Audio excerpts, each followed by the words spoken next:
Bonsoir et bienvenue dans ce troisième et dernier épisode de cette saison de Sombres Machinations.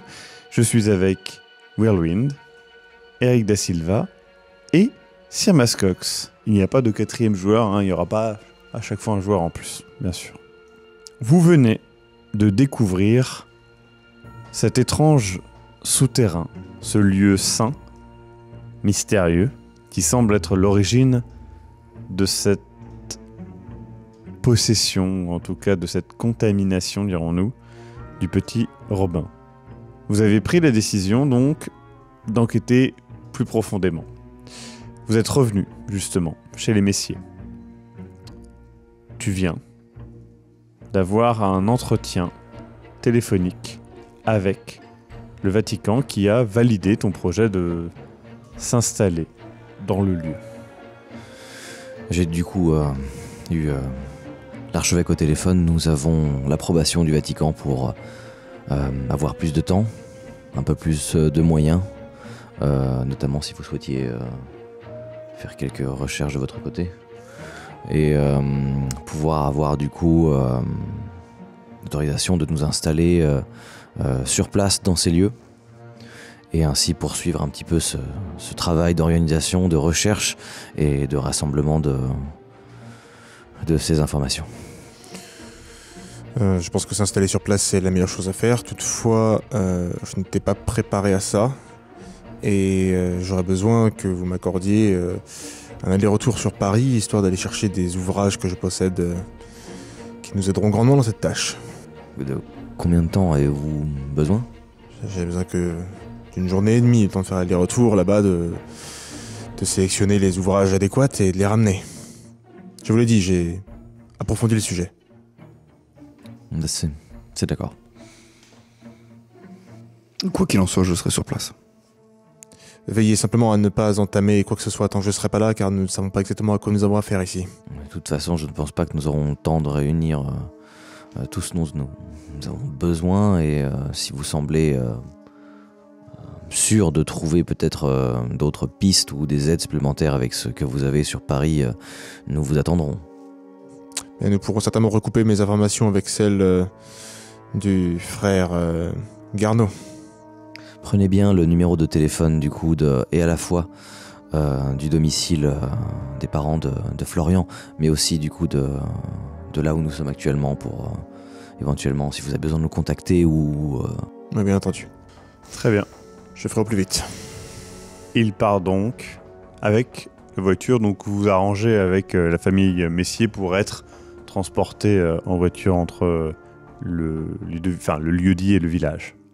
Tu arrives donc à Paris assez vite, après un court voyage. Qu'est-ce que tu souhaites faire ? Je me rends au domaine de la famille Ezipovitch. La famille Ezipovitch t'accueille et justement, ils t'expliquent qu'ils ont fait des recherches.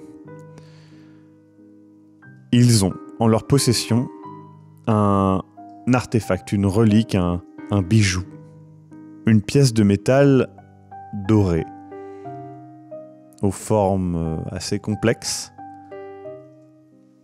formant une sorte de demi-cercle, plus ou moins.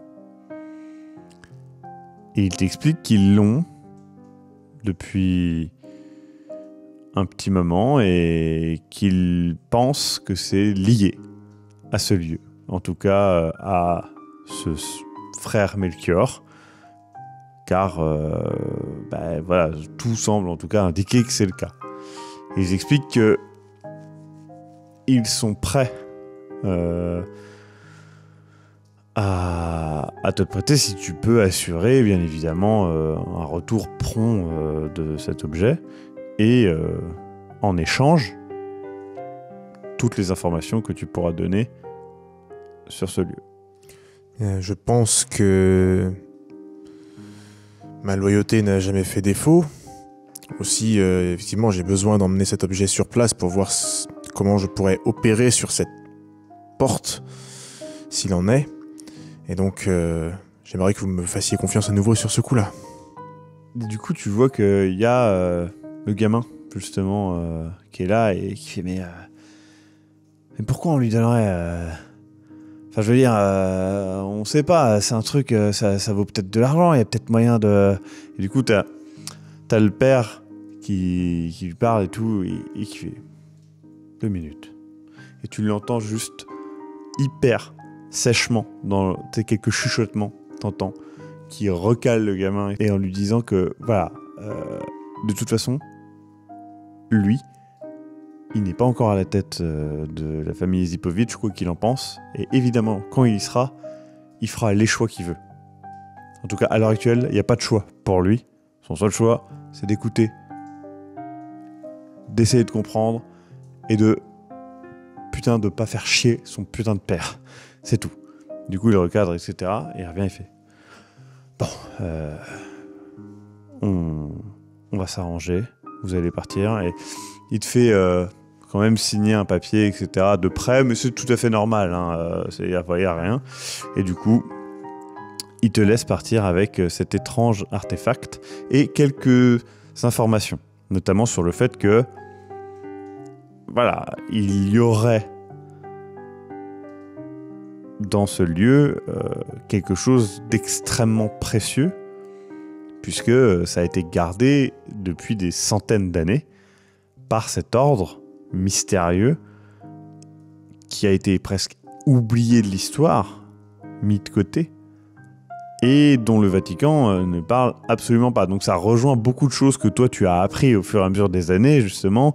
Souvent, quand ils en parlent pas de quelque chose, c'est parce qu'il y a des connaissances, des choses que l'Église souhaite cacher, soit parce que il y a eu un massacre, il y a eu des choses comme ça, soit parce que il y a des richesses cachées ou un peu inexplicables, on va dire de manière morale, ou simplement parce qu'il y a des savoirs ancestraux et qui pourraient changer la foi.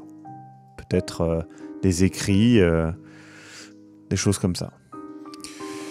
Soyez assurés que, quoi que je trouve là-bas, je ferai en sorte que le Vatican ou ce frère que personne ne connaît ne mette pas la main mise dessus et que cela revienne à notre ordre. Je vous fais confiance. Et tu vois le gamin derrière qui te regarde et fait...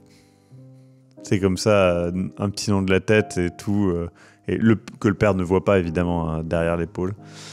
Du coup, il te donne dans un petit écrin cet objet étrange, aux formes qui ne font pas...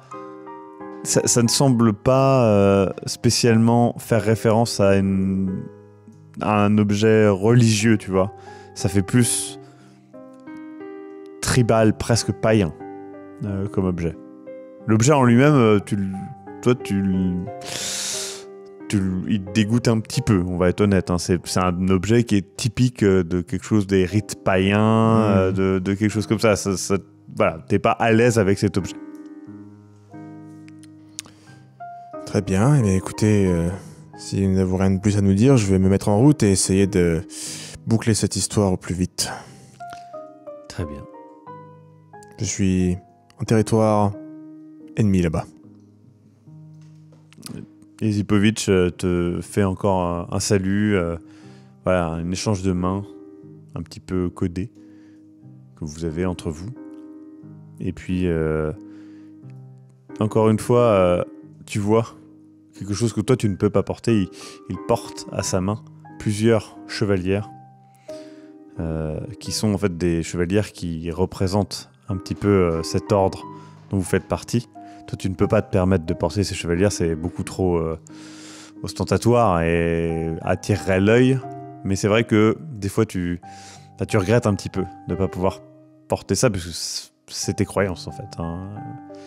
Et donc, tu repars de Paris, après avoir passé un petit moment, le temps de préparer des affaires et de préparer de fausses recherches. Ouais, j'allais dire, je prends quand même des livres. Hein. Ouais. Et tu reviens donc à Maisons-la-Forêt. Vous êtes donc tous les deux en train d'organiser les mises en place de matériel. Voilà, créer un petit campement, une petite zone de recherche dans ce sous-sol qui est d'ailleurs frais mais pas froid. Vous pouvez, avec quelques couvertures, vous installer. Il n'est pas si humide que ça. Surtout la zone, la petite zone qui semblait servir pourtant à stocker sans doute de la viande ou quelques mets à l'époque médiévale. Vous êtes donc avec les chasseurs qui s'affairent à amener les affaires, et donc vous êtes dans le couloir avec toutes ces cartouches, cette fresque gigantesque et cette porte au bout. Moi, je regarde du coup la fresque et... La fresque est gigantesque et au-delà d'être gigantesque, bon, elle est pas mal usée, hein, qu'on soit d'accord, mais elle était relativement... Ouais, c'est pas abscon, mais c'est difficile d'accès. C'est des figures comme celles que tu avais vues dans le monastère de Vézoumier, très compliquées d'accès. Et tu retrouves les mêmes codes difficiles et complexes. Ça vous semble familier, j'imagine? Familier et à la fois étranger. Je n'ai jamais vu sous cette forme-là toutes ces iconographies. Mais je vais m'empresser de les recopier, de les étudier, de tout de même incroyable. J'imagine que ça a un écho particulier pour vous en plus. Comme si je trouvais quelque chose que je cherchais, que je ne pensais jamais trouver.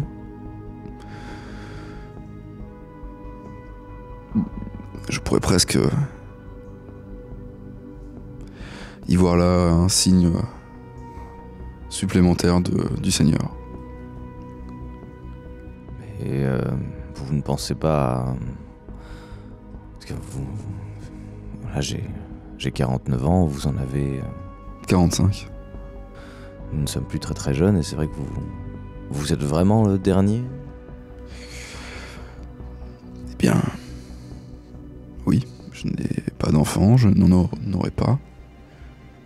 Je n'ai aucune descendance, aucun frère de sang. Je suis bel et bien le dernier, je compte bien mettre fin à cette histoire d'une manière d'archiver tout un pan de notre histoire et de laisser, disons, mon héritage d'une certaine manière. J'espère que nous arriverons à trouver une fin favorable pour la famille de Robin et bien sûr lui-même. Peut-être que Oh, je n'en doute pas. Ce genre de lieu, aux yeux d'un enfant, vous pouvez ressentir tout de même une certaine aura dans... Oui, je le sens, c'est pour ça peut-être que je pourrais vous aider peut-être plus tard avec tout cela. Vous lisez le latin, je suppose. Absolument. Après, j'avoue que ça fait un moment que je ne me suis pas plongé avec... Oh, vous aurez le temps de vous y plonger. On a beaucoup de travail devant nous. Mais effectivement, vous pourrez très bien m'aider en tout cas dans la lecture des textes anciens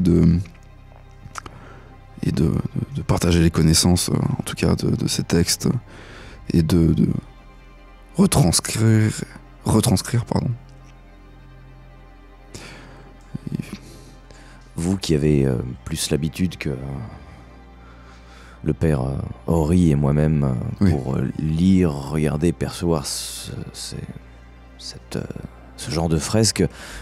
Comment est-ce que vous pensez qu'il faut procéder? Est-ce que nous devrions procéder par zone, par peut-être sens de lecture si... Premièrement, il faut identifier tous les éléments, savoir est-ce qu'ils sont à leur place, puis ensuite rentrer dans le détail, méthodiquement, pas à pas. Et ensuite, je pense qu'il faut ramener la fameuse relique. J'étais assez surpris de voir à quel point tout semblait, d'un point de vue en tout cas sur seulement ce minuscule aspect de voir qu'elle semblait avoir une place particulière dans toute cette histoire, ou en tout cas un emplacement physique pour cela.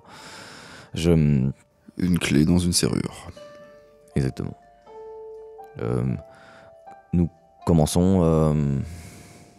Je pense que pour le coup, en fait, je me sens pas forcément pas dépassé, mais moi qui semblais peut-être plus le juger comme étant pas simple, mais il dévoile, du coup, je pense, un côté et un pan de connaissance qui, moi, m'est inconnu, et du coup, je vous suis. Allons-y. Par où commençons-nous? Bien. L'entrée. Du coup, vous commencez à étudier les textes, les croiser avec l'iconographie que tu connais, et vous avancez peu à peu à essayer de comprendre tout ça. Ça parle de choses variées. Vous pouvez quand même remarquer que voilà, il y a quand même une notion de danger, une notion de solution, de sacrifice nécessaire, de ce que tu comprends. Et ça parle de l'ordre, justement, qui était là. Et il y avait notamment à la base, justement, la notion de créer une église, de créer quelque chose qui était fait pour durer dans le temps, mais qui s'est visiblement perdu, ou en tout cas presque perdu.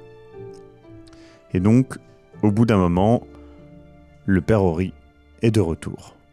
Père Ori, tu rejoins et tu arrives au campement qui t'est indiqué par les chasseurs, la famille, et lorsque tu arrives, tu es accueilli par Monseigneur Dumont et Frère Garneau, qui ont tous les deux le nez dans leurs recherches. Ils ont l'air passionnés par ces recherches.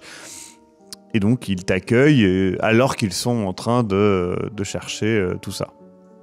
Ils ont installé un petit camp dans la pièce où il y avait du bois pourri. Bien, j'ai fait aussi vite que j'ai pu. J'ai rassemblé de multiples ouvrages que j'ai dans mon sac. Et... Alors, avez-vous avancé sur vos recherches? Eh bien... juste assez pour déterminer que le lieu, effectivement, est empreint d'une... voyez-vous ce symbole? Donc, il te montre diverses... Bon, pour toi, c'est vraiment, j'allais dire du latin, mais c'est vraiment très peu compréhensible parce que l'iconographie est complexe. Par contre, tu peux voir que, Monseigneur Dumont a l'air de s'être impliqué et participe à l'explication. Donc, c'est un lieu, ils te disent de protection. Ça parle de sacrifice nécessaire. Ça parle... Alors, qu'on soit bien d'accord, la notion de sacrifice personnel, pas un sacrifice de chair ou de sang. Ça parle de beaucoup de choses comme ça, et de l'ordre, le fait que l'ordre doit durer. Et que, du coup, comment le faire durer, etc. Cette question-là. Et... alors qu'il t'explique, tu peux voir, vous voyez tous les trois, une forme qui est sur un des une des cartouches au niveau de la porte, et la cartouche est presque vide en dehors de cette forme. C'est une forme assez particulière. Là où l'iconographie générale est très religieuse, celle-ci semble presque païenne. C'est une sorte de petit demi-cercle de forme complexe. Et voilà, vous voyez cette forme qui est là, qui est visible. Et encore une fois, l'iconographie est absente en dehors de ce symbole-là. Dans cette cartouche, elle ressort, particulièrement du fait de la voir. Toi, ça te dit quelque chose? Vous voyez qu'il réagit en se tenant peut-être d'une réaction ou... Je viens récupérer dans... Ouais, il plonge sa main dans sa bure et sort un petit objet qui correspond. Un demi-cercle de forme complexe. Et encore une fois, cet aspect païen dans les formes. Quelque chose qui n'a rien de catholique, de chrétien. C'est vraiment quelque chose... c'est pas pour vous. Toi, c'est différent parce que on t'a amené cet objet, mais pour vous deux, ça a un relent presque, je vais pas dire satanique, mais obscur. Frère Garneau, Il semblerait que votre ordre ait peut-être des choses à se reprocher. Alors, se reprocher, vous tirez des conclusions quelque peu hâtives, je pense. S'ils sont responsables de cette chose infâme... Voyez-vous, comme je l'expliquais, le lieu est empreint d'une aura, outre le fait d'une aura infâme, une aura qui peut influencer de jeunes esprits aventuriers notamment. Et effectivement, un enfant pourrait être à la découverte de ce lieu quelque peu choqué. Je ne vois pas en tout cas physiquement, d'appartenance au démon. Non, mais voyez-vous une appartenance à l'église? Je n'en vois pas, moi. Peut-être ce qui se trouve derrière l'est, effectivement, et ce groupe païen a essayé de s'en garder.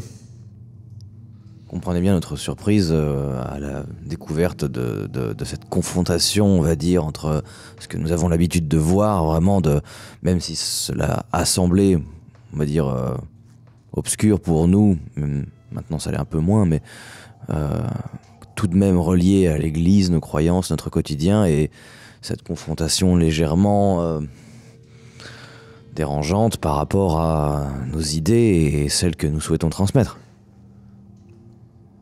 Tout à fait compréhensible, c'est... Il a encore une fois cet objet dans la main doré qui est un petit peu inexplicable dans sa main. Vous-même, vous semblez, je pointe du coup l'objet, porter un symbole, quelque chose de relié à cette... Qu'est-ce que ça signifie pour vous Quand vous l'a-t-on donné? Que représente-t-elle? On a dû forcément vous l'expliquer. Est-ce que c'est... C'est le symbole que je porte représentant l'ordre du frère qui l'a établi. Il m'a été légué et je m'étais, en tant que dernier représentant de ma lignée, de le porter comme un gage d'héritage. Est-ce que vous avez déjà... Oui, vous avez raison. J'ai une théorie.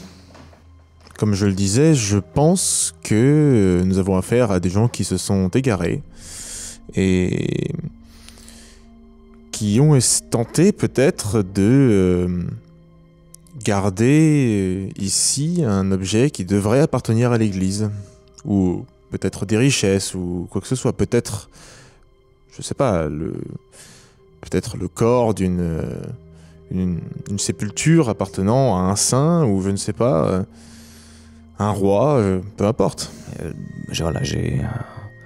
Pendant mon existence, j'ai pu voyager. J'ai connu un diocèse lorsque j'étais jeune, formé dans l'église. Mais mes nombreux voyages et, on va dire, les rencontres que j'ai pu faire m'ont amené à côtoyer des groupes parfois un petit peu divergents. Disons que je me pose la question de savoir si ce qu'il pourrait y avoir derrière a pu être peut-être difficilement transportable ou sujet à débat concernant ce qu'il devait en être fait. Je sais que pour avoir été au Vatican à de nombreuses reprises, il y a de nombreuses salles occupées par des clercs, des frères, des pères qui s'occupent et qui ont la responsabilité de nombreux objets, de nombreuses reliques qui sont même inconnues, inexpliquées. Et je vous avoue que c'est une surprise, mais pas tant que ça en fait. Vous voyez ce que je veux dire ? Monseigneur, pour être parfaitement honnête,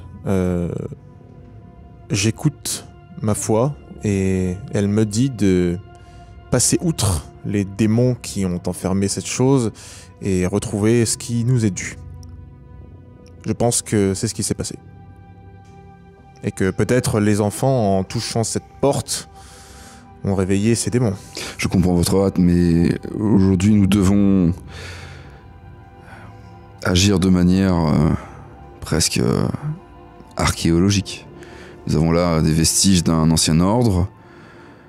Nous en avons plusieurs preuves. Nous devons de conserver cette histoire au sein même de notre église et ce pan de l'église peut peut-être nous donner de nouvelles réponses, mais pour cela nous devons être patients. Vous pouvez certes conserver ce lieu, mais si ce qui se trouve de l'autre côté de cette porte appartient à l'église, alors elle doit revenir au Vatican. Je vous rappelle aussi également... En son temps, elle lui reviendra. Je vous rappelle également que notre présence même ici... relève du miracle pour moi.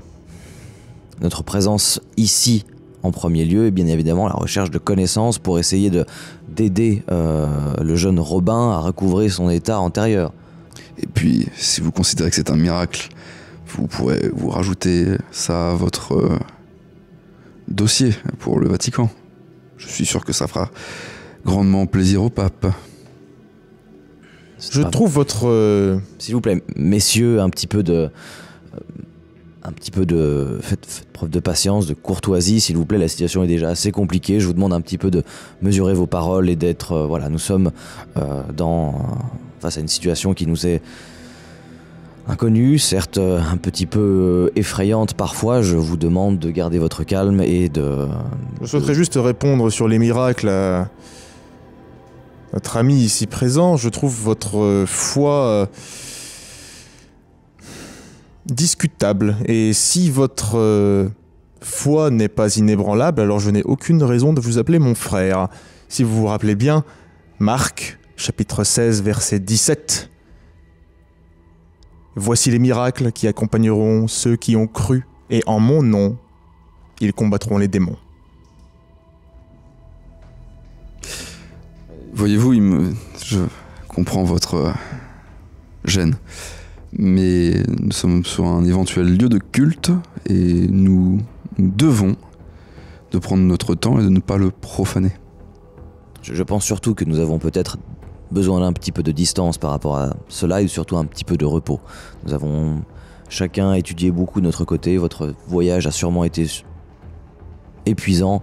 Je vous propose de faire le point. J'aimerais aussi que l'on puisse s'enquérir de l'état du jeune Robin et de savoir si nous pouvons déjà tirer quelque chose de cela, et de plus le rapport du Vatican m'attend. Je suis d'accord avec vous, monseigneur, mais nous ne pouvons pas profaner un lieu impie, très cher. Eh bien, si vous voulez, je vous laisse le lieu, le temps que je retourne au monastère, récupérer quelques ouvrages, moi aussi, pour comparer ce que j'ai. Notre première évaluation nous a permis de déterminer quelques éléments, mais je n'ai pas les... J'ai besoin des références. Donc je vous laisse vous imprégner de ce lieu impie, selon vous, et je reviendrai comparer avec les textes sacrés que j'ai en ma possession. Je souhaiterais conserver une partie de notre travail pour que j'ai aussi un référentiel afin de continuer de mais ne bien pas, sûr, de ne pas attendre forcément après vous et de pouvoir aussi échanger avec Père Rory par rapport à cela. J'avoue que son avis, qui certes est différent du vôtre, m'importe autant pour pouvoir arriver à avoir un avis tranché sur la situation. Vous pensez que vous en avez pour, je ne sais pas, le temps que vous rassembliez vos écrits, vos documents. Je vous propose d'aller chercher en fait la relique qui se trouve à la chapelle. Nous pouvons entre-temps continuer à regarder un petit peu cela. Je vous demande par contre, s'il vous plaît, de laisser vos écrits également.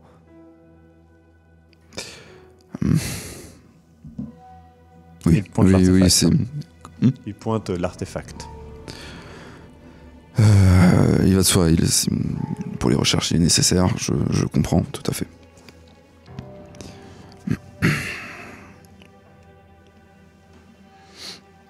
Je vous laisse aussi mon carnet personnel avec les notes. Voilà, je vous remercie pour ce partage de... Voilà, je sais que c'est votre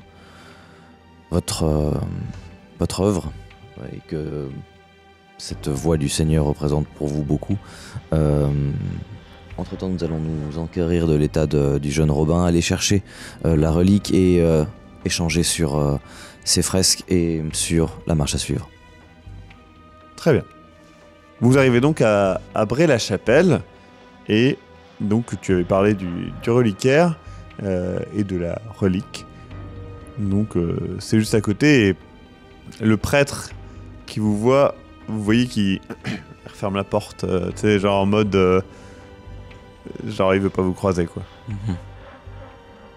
Non, on y va. Ouais. Donc vous entrez et il se retourne. Ah, Monseigneur, mon père, je suis ravi de vous voir. Nous également. Qu'est-ce qui me vaut votre aimable visite? Nous souhaitons récupérer pour étude la relique que vous tenez dans votre reliquaire, s'il vous plaît. Du coup, je vous demande de nous la présenter.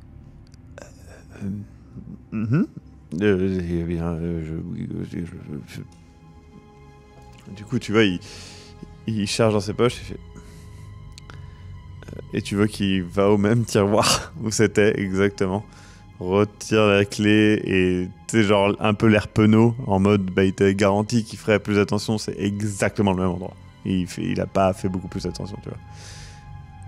Je lui soutiens un regard pas insistant. Un regard qui, je pense qu'il va se souvenir. Et du coup, il ouvre. Vous voulez la relique, le relique. Du coup, je me sers. Ouais. Je prends et j'emballe avec soin. Ouais. Voilà, quelque chose d'autre. Vous aviez peut-être éventuellement besoin d'autre chose ici ou... Non, nous pouvons y aller. Je referme la clé et je lui donne la clé et j'attends de voir ce qu'il fait avec. Méfiance, mon père. Vous êtes observé. Je vais la mettre... je trouverai un lieu plus approprié, dirons-nous, pour cette clé. Ce tiroir peut-être ? Non, c'était en attente... Enfin, je... Désolé, je vous retiens pas. Mon père, bonne soirée à vous. Merci beaucoup. Au revoir. Je n'aime pas ces gens qui ne sont pas entièrement dévoués. C'est pas la question de ne pas être dévoué, c'est Des erreurs aussi bêtes. Ce n'est pas ça, c'est juste... je pense que c'est un bon ecclésiastique, c'est juste qu'il est parfois un peu distrait. Ne soyez pas trop prompt au jugement. Distrait au point de perdre la clé d'un reliquaire. Vous repartez donc jusqu'au Messier. Monseigneur, puis-je partager ma théorie? Je ne suis pas expert en démonologie, mais je crains qu'au-delà de devoir pratiquer un exorcisme sur l'enfant, il faille pratiquer un exorcisme sur le lieu. Et peut-être les deux sont-ils liés? Peut-être en finir avec le lieu permettrait de sauver l'enfant. Je comprends votre... Oui, Est-ce que nous pourrions d'abord essayer peut-être juste de faire cela sur Robin et Oui, ensuite... bien entendu, je souhaitais simplement partager Oui, bien sûr, je comprends. mes vagabondages. Vous arrivez chez les Messiers et du coup, la situation ne semble pas avoir beaucoup changé. Et du coup, la situation n'a pas évolué. Robin est toujours dans la même situation, avec des phases où il continue de marmonner, encore une fois, ce nom. Et des phases où il est un peu plus conscient. Les parents prennent ça bien, dans le sens que ils s'attendaient à pire, en fait. Il n'y a pas eu de crise, selon eux, de cris ou de choses comme ça, pas plus que d'habitude en tout cas. Et du coup, ils tiennent le coup quand même. Ils sont courageux. Et il leur dit, cette espèce-là ne peut sortir que par la prière.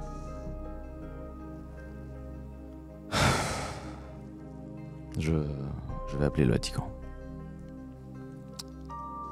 Très bien. Je vais voir l'enfant. Pardon ? Je vais voir l'enfant du coup. Ouais. Tu appelles donc le Vatican, qui te demande si les recherches avancent bien et...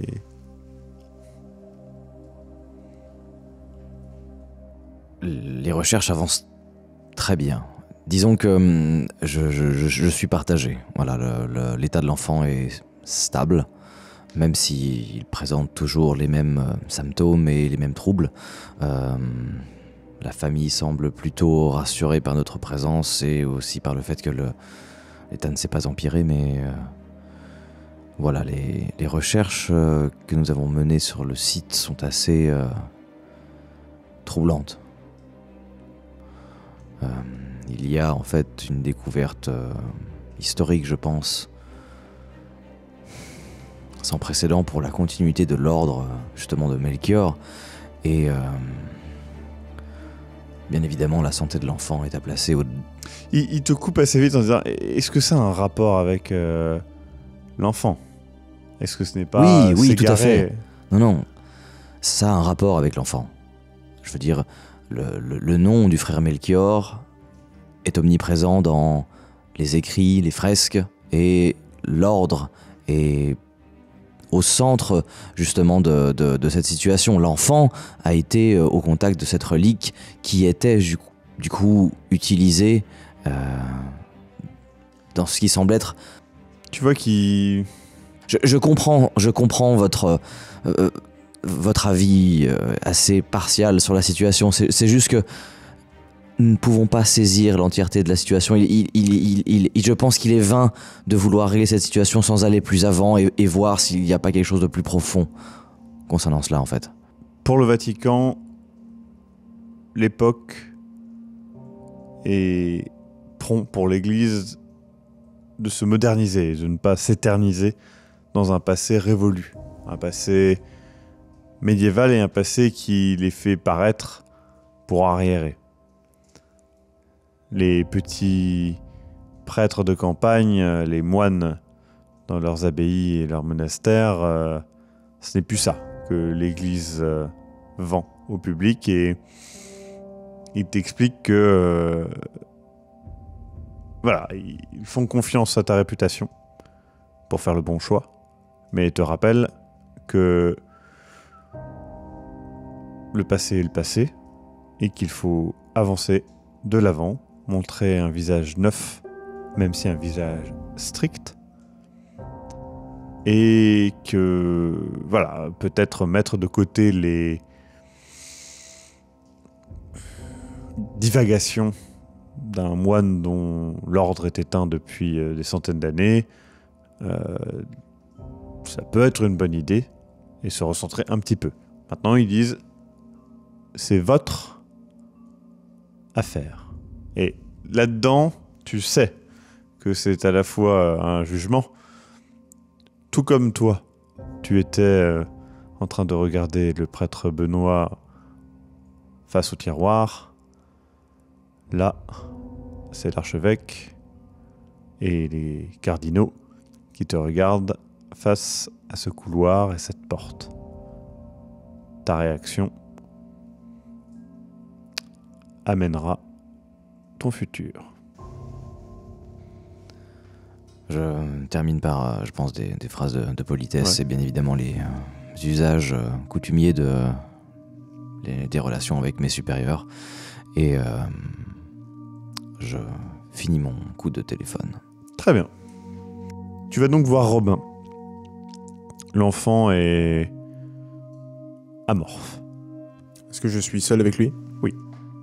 Je ferme la porte de la chambre et Très je bien. sors de ma soutane le papier Le papier. que j'avais pris au début. Oui. Alors Robin, est-ce que tu te souviens de ça? Qu'est-ce que tu peux me dire sur cette porte? Je sais que tu n'as pas réussi à l'ouvrir. Et il fait... Si. Tu as réussi à l'ouvrir. Il faut... En fait, j'ai juste... Et il t'explique qu'il a...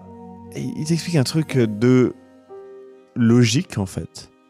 Qu'il a compté, tout simplement, le nombre de soleils et qu'il a appliqué, en fait, en gros, il y avait un nombre de soleils avec, tout simplement, dans les dessins. Et il y en avait ou il n'y en avait pas.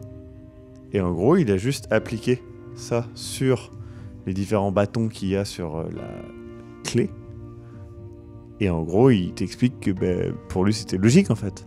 Bah oui, c'était une clé. Donc, tu ouvres un truc, t'en fermes un, t'en mets un. Et du coup, il l'a mis dans le trou, il a tourné. Et ça s'est ouvert. Et du coup, t'avais pensé que c'était une clé, mais tu pensais que genre tu tournais, ça s'ouvrait en fait. Et du coup, il t'explique ça et il fait mais c'est dedans qu'il y avait. Et tu vois, il est pas bien et Et t'as trouvé ça tout seul?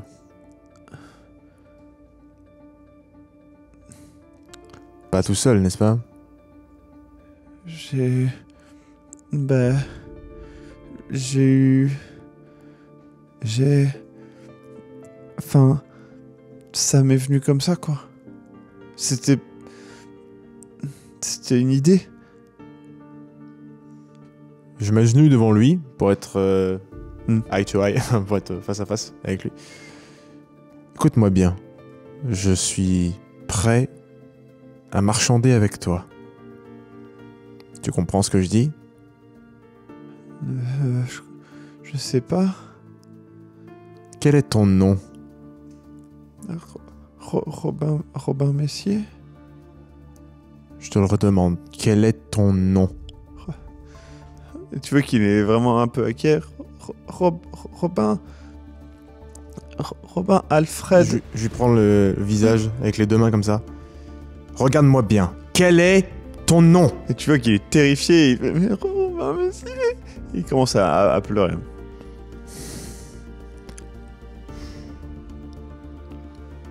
Je n'ai pas le temps de faire ça. Du coup, je me lève Ouais, et je quitte la pièce. d'accord. Du coup, en redescendant, tu vois la silhouette de Monseigneur qui raccroche et tu sais, qui fait un petit pas content.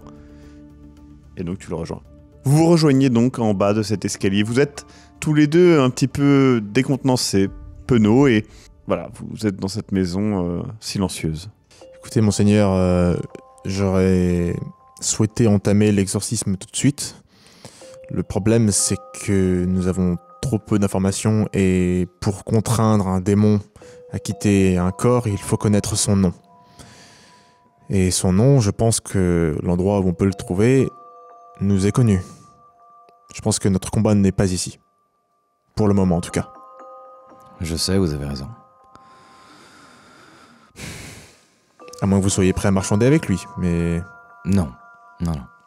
Allons là-bas, faisons encore d'autres recherches et nous trouverons sûrement ce dont nous avons besoin. Dès lors que nous avons son nom, je reviendrai ici en priorité et m'occuperai de l'enfant. Vous retournez sur place. Après avoir pris quelques vivres, boissons et peut-être 1 ou 2 oreillers en plus, histoire d'être bien confortable. Du coup, sur place... Ouais. Vous arrivez donc sur place, vous vous préparez donc pour une soirée un peu plus posée. Donc, qu'est-ce que vous souhaitez faire ? Je vais m'aventurer un petit peu dans le couloir. Moi, je vais consulter ses notes et lire ses recherches. Très bien. Tu prends donc le carnet de Frère Garneau. Et tu le consultes. Tu vois ses différentes notes. Tu vois qu'il y parle, malgré tout, de ses doutes par rapport à ce lieu. Il parle notamment de Frère Ori et de sa très nette, on va dire, volonté d'ouvrir cette porte malgré les éventuels dangers qu'il y a de l'autre côté. Et puis, en remontant un petit peu au début, tu peux voir des choses qui te rappellent ta vie d'avant.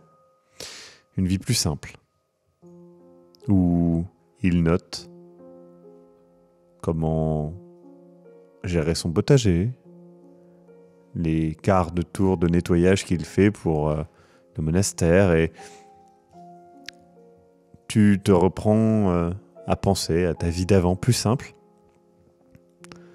avant que tu montes les échelons du Vatican, de l'Église.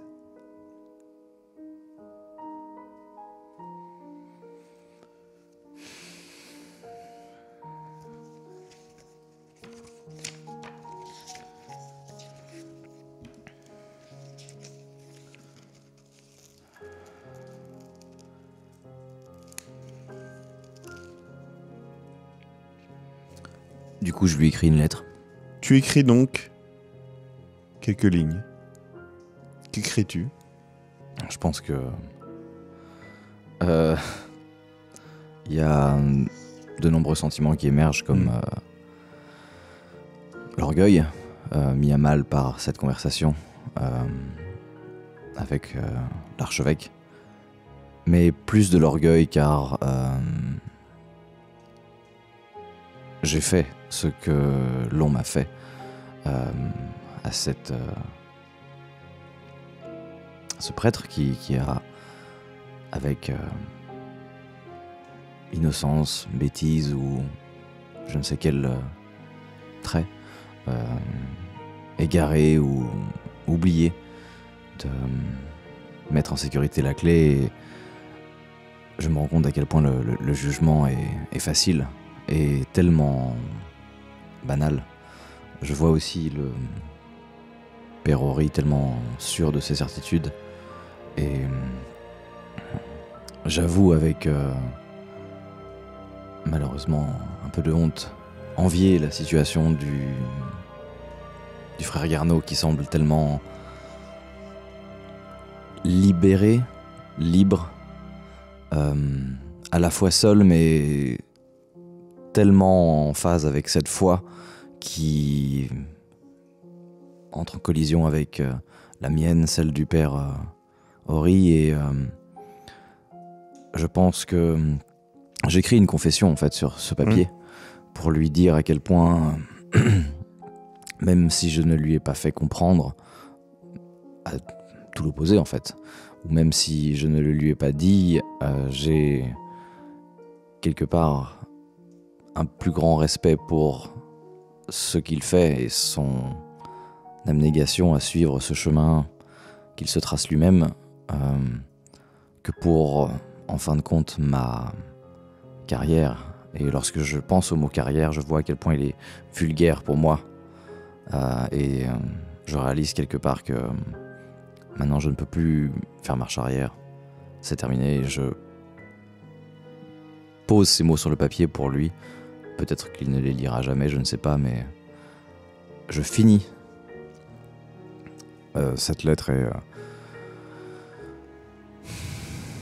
ça fait du bien. Je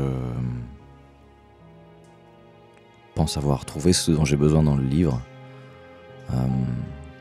Que ce soit une absence d'informations confirmant le fait que nous devons nous tourner peut-être sur d'autres choses, d'autres décisions, ou au contraire, peut-être une espèce de sérénité de savoir que maintenant je sais ce que je dois faire. Et je ferme le livre et je le pose. Très bien. Tu erres dans ces couloirs, enfin ce couloir, et l'espace d'un instant, tu repenses à ce que t'as dit Robin, et tu vois un soleil, puis l'absence d'un soleil, un autre soleil, l'absence d'un soleil, et tu repenses à ce code qu'il t'a expliqué pour la clé.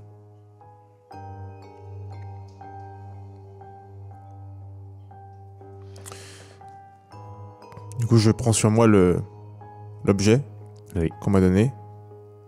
Ce petit artefact donc en demi cercle. Et du coup, je me dis que la pièce manquante, c'est le frère Garneau qui l'a. Donc je me dirige vers son sac dans le but de lui subtiliser.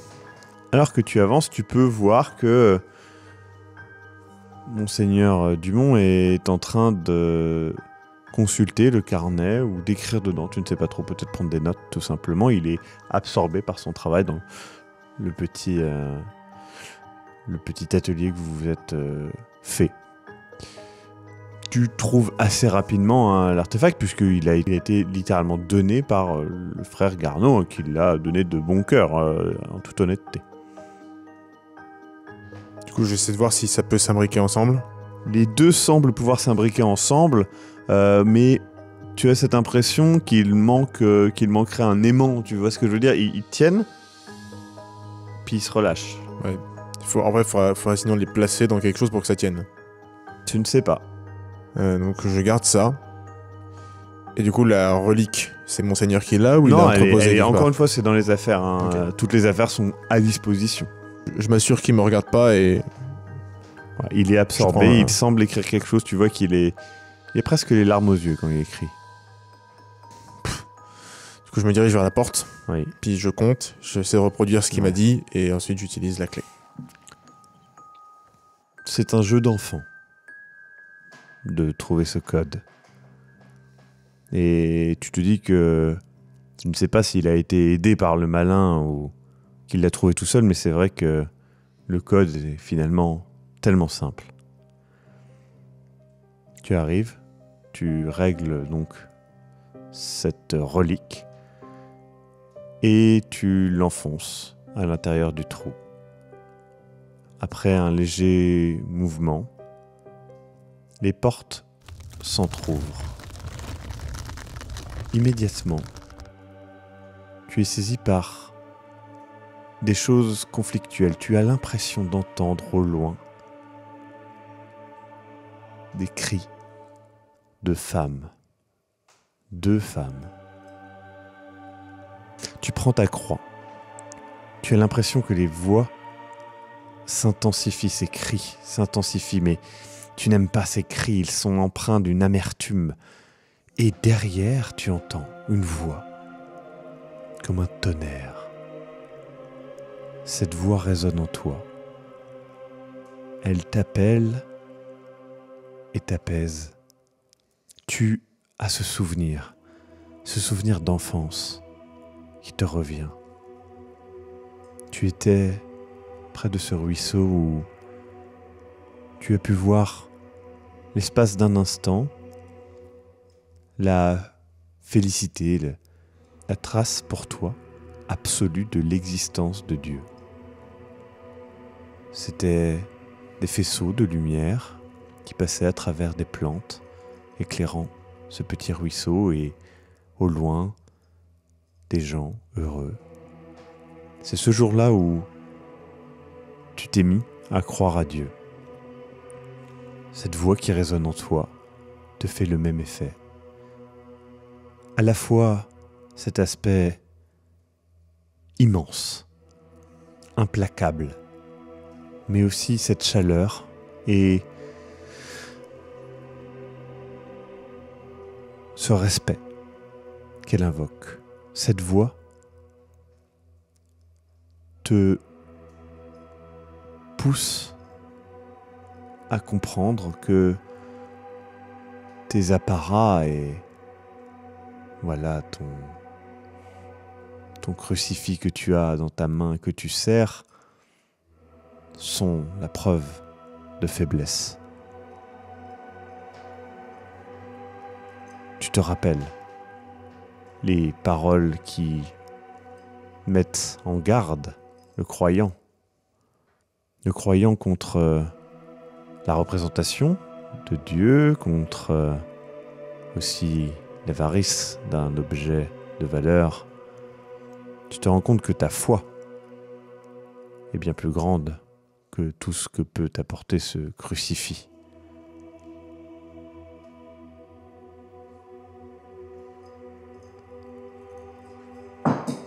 Tu le jettes au sol. Face à toi, un couloir sombre, froid, et ces voix en l'air de femmes qui semblent tourbillonner de haine. Tu les ignores, car une autre voix te parle, plus calme. Elle susurre des mots à tes oreilles qui te charment. Elle te promet que l'absolution,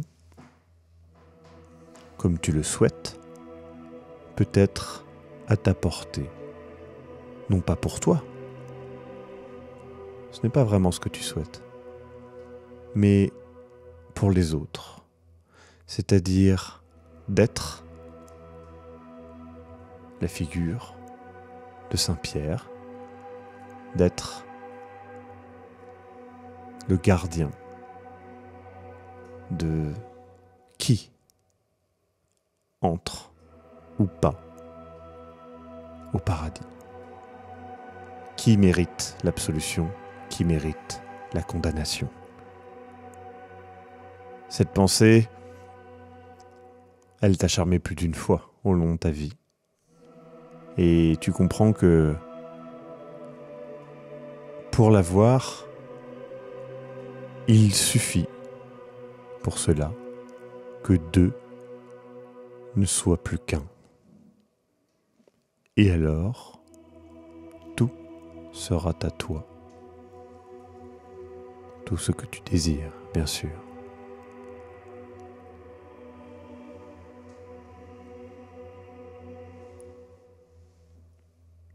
Tu vois ces deux pièces d'artefacts. Tu les rejoins ensemble et cette fois-ci elles collent. Elles se mêlent. Elles s'encastrent parfaitement.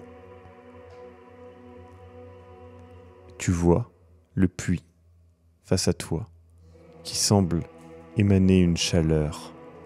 Tu comprends qu'il faut que tu jettes ce que tu as dans les mains dans ce puits. Certainement. Du coup, Tu le jette jettes. la pièce.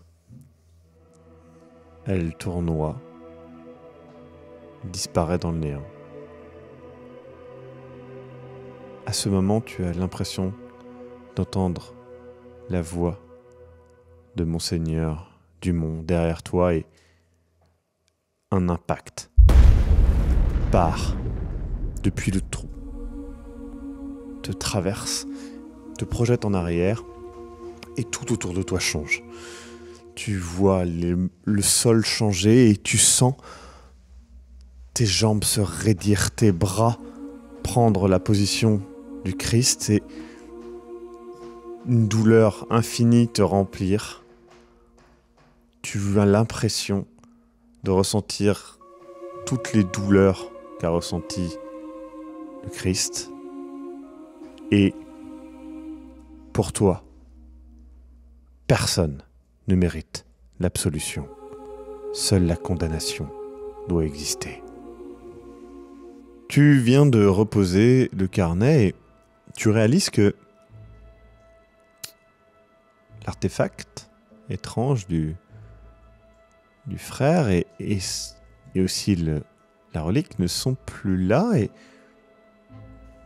d'un coup tu es saisi. Un courant d'air froid passe venant du couloir. Tu ressens une sorte de crainte. Tu entends les échos d'un cri au loin.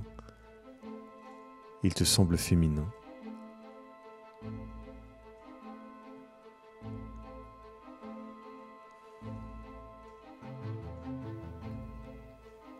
Père Ori? Pas de réponse. Benjamin? Toujours pas de réponse. Tu ressens une crainte qui te ramène à cette époque où tu étais jeune et où tu entendais les bombardements, craignant qu'ils se rapprochent de toi, craignant que tu partages le destin de toutes ces personnes que tu as vues mourir. Ta foi ne t'aide pas. Elle ne fait que t'inquiéter.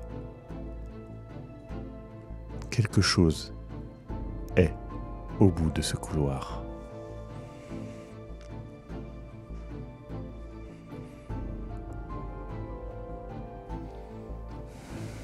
Je marche. Tu avances dans le couloir. Étrangement, les cartouches iconographiques prennent une teinte étrange. Tu fais face alors à quelque chose inquiétant et fascinant. La porte est ouverte. Dans l'entrebâillement de cette porte massive de 4 mètres de large et 3 mètres de haut, tu peux voir quelque chose briller au sol avec ta lumière. Quelque chose de brillant et vert. Tu t'abaisses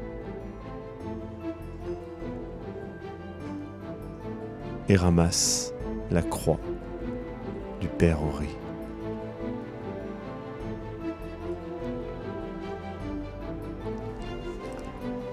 Alors que tu regardes cette croix face à toi, tu entends des cris de femmes tourbillonner dans l'obscurité.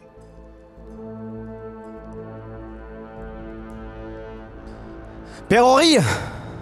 À ce moment-là, tu entends une déflagration qui vient en face. Et immédiatement, tu es projeté en arrière, tu tombes au sol et la porte se fragmente et s'éclate en morceaux. Un bloc de plus d'1 mètre de large et pesant plusieurs dizaines de kilos, peut-être même plusieurs centaines de kilos, s'abat sur toi. L'espace d'un instant, tu sens une vive douleur. Puis plus rien.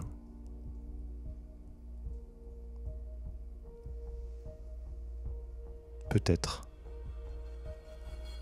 que tu découvriras, si oui ou non, il existe un paradis.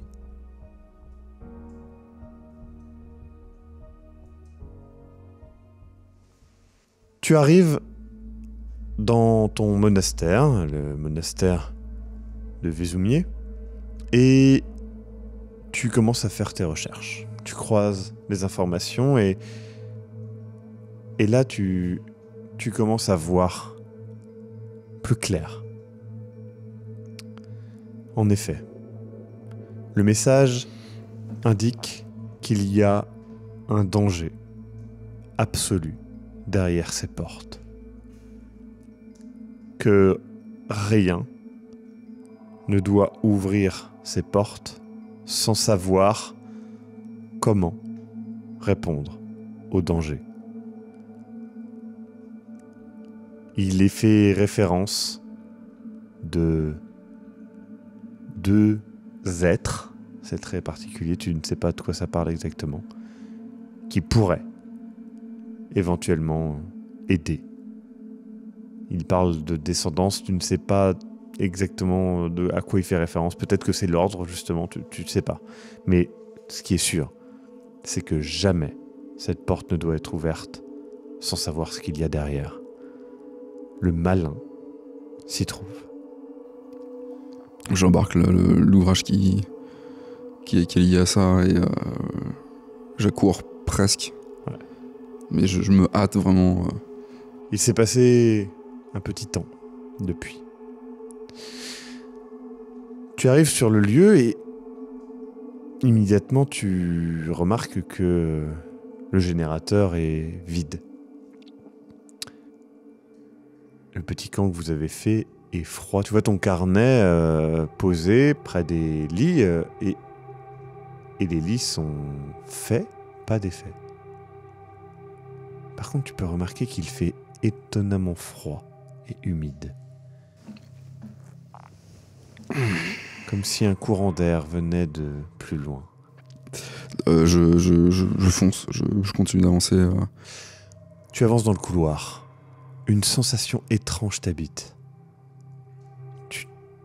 Tu as l'impression d'avoir une résistance dans l'air, comme quand tu passes ta main dans de l'eau, mais dans l'air, et tu ne comprends pas ce qui se passe, et là tu fais face à l'horreur. Le sol de la pièce de la porte est jonché d'énormes morceaux de blocs de pierre. Il y a un cadavre au sol, habillé de noir que tu devines être l'évêque. Je me rapproche Ouais. tout de suite et je m'agenouille et je veux essayer Il de est mort depuis certainement Oh mon quelques Dieu. jours. Frère Rory Pas de réponse. Frère Rory Toujours pas de réponse. L'obscurité implacable te fait face et c'est là que tu réalises. La porte n'est absolument plus là. Un trou béant de 4 mètres par 3 est face à toi. Je fais demi-tour et je vais tout de suite au village. Je vais demander de l'aide parce que là, Très bien. je récupère sa croix. Ouais. Et je la garde fermement dans mes mains et je cours au village. Très bien. Tu arrives au village. Rapidement, tu arrives à trouver de l'aide, même si les gens ne comprennent pas trop ce que tu expliques. Et 2 chasseurs t'accompagnent. Je leur dis que c'est très très grave. Il y a le père Rory est décédé. Vous devez quelque chose l'a tué. Ils t'accompagnent. Ils t'écoutent. Ils prennent leur fusil de chasse. Ouais. Et ils avancent. Ils te posent des questions auxquelles tu n'as pas de réponse. Et ils avancent devant. Ils ne comprennent pas, ils se disent qu'il doit y avoir eu une explosion, quelque chose du genre, et ils font une remarque sur le fait que, d'ailleurs, l'escalier d'accueil, d'entrée de ce lieu est fracturé et pourrait s'écrouler à tout moment. Et donc, du coup, pourquoi pas cet endroit-là aussi? Après tout, une petite charge explosive ferait vite l'affaire, donc pourquoi pas ça? Et ils décident d'avancer plus loin. Toi, tu ressens une peur absolue de passer ce cap, qui est comme un mur noir de vapeur sombre ou tu ne sais pas. Il s'enfonce dedans. Tu entends des choses se passer. Tu attends. Rien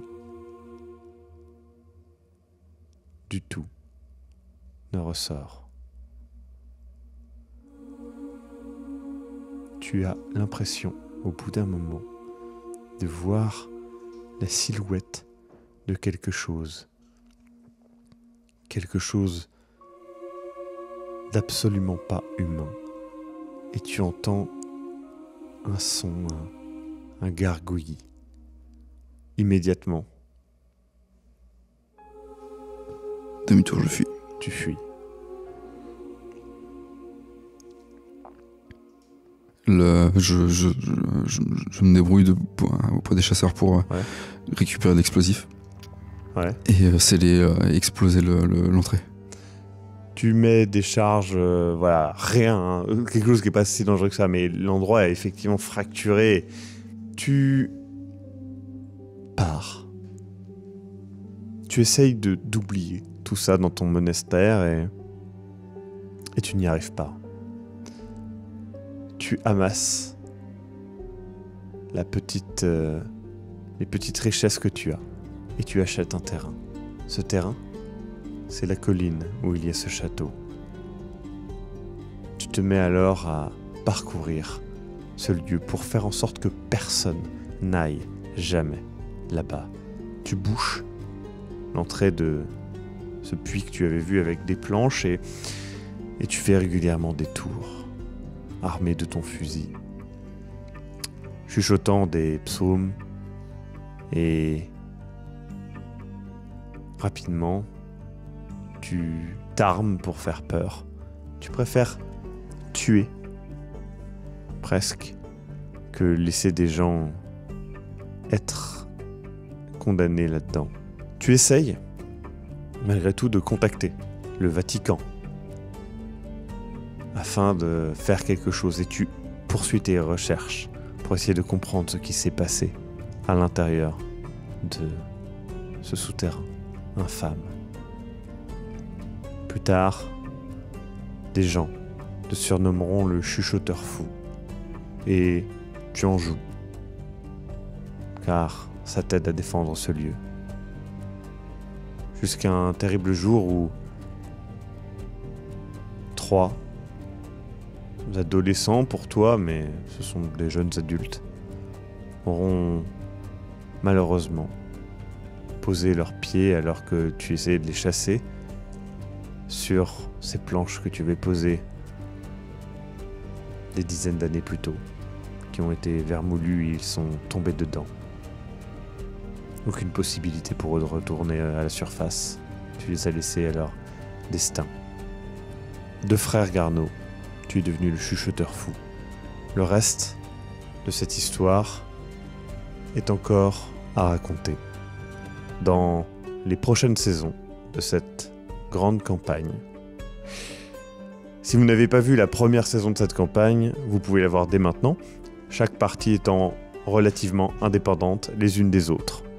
Merci beaucoup, encore une fois, à tous les tipeurs et tous les tipeuses. Et merci de soutenir Sombre Machination, parce que sans vous, encore une fois, ce genre de tournage serait strictement impossible. Je remercie aussi, bien évidemment, les 3 joueurs qui n'ont qu'une petite partie de ce scénario bien plus grand. Et nous ne pouvons pas trop en parler, malheureusement, puisque c'est le principe d'une campagne. Et bien, sur ce, je vous laisse avec le Maxime du Turfu. Merci beaucoup. Bisous, bisous, bisous partout. Et voilà, cette partie est finie. Voici maintenant où va vous amener la suite de cette campagne. J'essaie de lui prendre la main et Est-ce que tout va bien, madame? Elle la retire et elle fait tout va bien, tout va bien. J'ai un problème de... Elle regarde le sang et elle essaye de le retirer vite fait, mais ça n'a évidemment aucun effet. Ouais, on va directement à la fin du Moyen-Âge, dans les années 1600, et vous allez découvrir qu'est-ce qui s'est passé. Est-ce que Bray-la-Chapelle s'appelait comme ça ? Vous allez découvrir tout ça, et j'ai trop hâte que vous découvriez tout ça. Sachez que si vous typez maintenant, vous avez accès directement à tout ça. Donc, c'est trop bien. Vous pouvez avoir accès à directement la suite et savoir un petit peu ce qui s'est passé au Moyen-Âge, enfin la fin du Moyen-Âge. C'est intéressant. Je vous rappelle aussi que vous avez évidemment les scénarios de tout ça, donc ça c'est trop bien aussi. Et aussi des contenus exclusifs. Mais surtout, ça nous soutient et ça permet à cette série de jeux de rôle d'exister. Donc je tiens à remercier encore une fois toutes les tipeuses et tous les tipeurs.